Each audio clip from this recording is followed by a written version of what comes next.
ஓடி விளையாடு ஓய்ந்திருக்கலாகாது. அதுக்கு தான் சூப்பர் சரவணா ஸ்டோர்ஸ்ல சம்மருக்கு ஆடைகள் வாங்கும் போது அவுட்டோர் கேம்ஸ் ஃப்ரீ.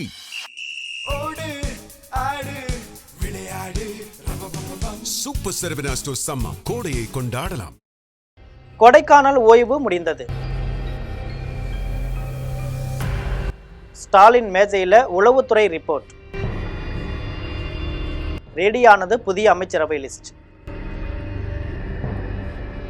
இது பற்றி ஜெம் தொலைக்காட்சி வழங்கும் சிறப்பு செய்தி தொகுப்பை தற்பொழுது பார்க்கலாம்.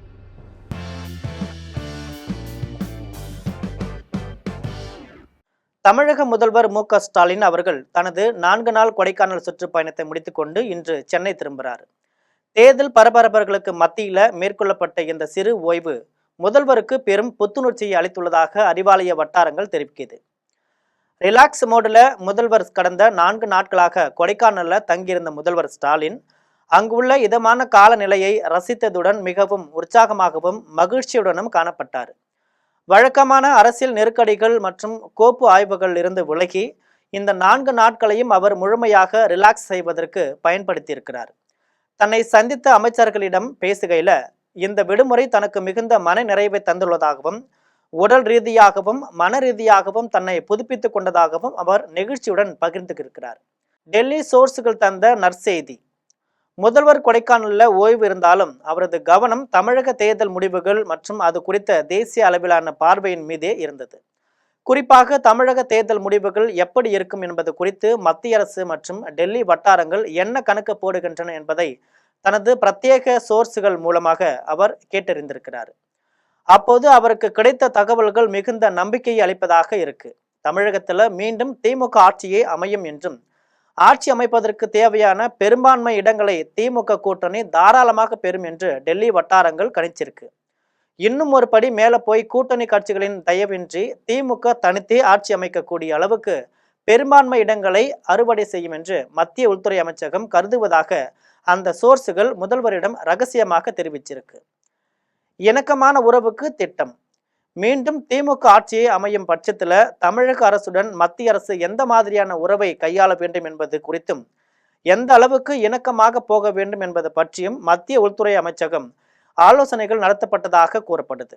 இந்த தகவல் முதல்வருக்கு பெரும் அரசியல் பலத்தையும் உற்சாகத்தையும் கொடுத்திருக்கு. டெல்லியின் இந்த மனமாற்றம் மற்றும் சாதகமான தேர்தல் கணிப்புகள் முதல்வரின் ஓய்வு நாட்களை மேலும் இனிமையாக்கியிருக்கு. புதிய அமைச்சரவை பட்டியல் தயார். அதாவது இந்த அதீத உற்சாகமான மனநிலையிலேயே முதல்வர் ஸ்டாலின் இன்று சென்னை திரும்புகிறார். இந்த 4 நாள் ஓய்வின் போது அடுத்த முறை அமையும் ஆட்சியில் தனது அமைச்சரவை சகாக்கள் யார் யார் இருக்க வேண்டும் என்பது குறித்தும் எந்தெந்த துறைகளில் மாற்றங்கள் செய்ய வேண்டும் என்பது குறித்தும் அவர் ஒரு தீர்க்கமான முடிவுக்கு வந்துள்ளதாக தெரிகிறது. திமுக மேலிட வட்டாரங்களில் கசிந்துள்ள தகவல்களின்படி தனது புதிய கேபினெட் சகாக்களின் பட்டியலை முதல்வர் ஸ்டாலின் ஏற்கனவே இறுதி செய்து கையில் வச்சிருக்கிறார். உள்ளூர் நிலவரங்களை ஆய்வு செய்து ஒரு வலுவான அமைச்சரவை பட்டியலுடன் அவர் சென்னை திரும்புவது திமுக நிர்வாகிகள் மத்தியில பெரும் எதிர்பார்ப்பை கிளப்பியிருக்கு. சென்னை திரும்பியதும் தேர்தல் வாக்கு எண்ணிக்கை மற்றும் அடுத்த கட்ட அரசியல் நடவடிக்கைகள் குறித்து மூத்த நிர்வாகிகளுடன் முதல்வர் ஆலோசனைகளை தொடங்குவார்னு எதிர்பார்க்கப்படுது. மொத்தத்துல கொடைக்கானல் பயணம் முதல்வருக்கு வெறும் ஓய்வாக மட்டுமில்லாம அடுத்த 5 ஆண்டு கால ஆட்சிக்கான ஒரு தெளிவான வரைபடத்தை உருவாக்கும் களமாகவும் அமைந்திருக்கு.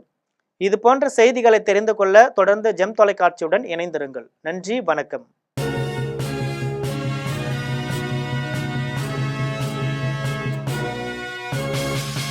உடனுக்குடன் அப்டேட் தெரிந்து கொள்ள ஜெம் டிவி தமிழ் ஆப்பை இன்ஸ்டால் செய்யவும். ஓடி விளையாடு ஓய்ந்திருக்கலாகாது. அதுக்கு தான் சூப்பர் சரவணா ஸ்டோர்ஸ்ல சம்மருக்கு ஆடைகள் வாங்கும் போது அவுட்டோர் கேம்ஸ் ஃப்ரீ.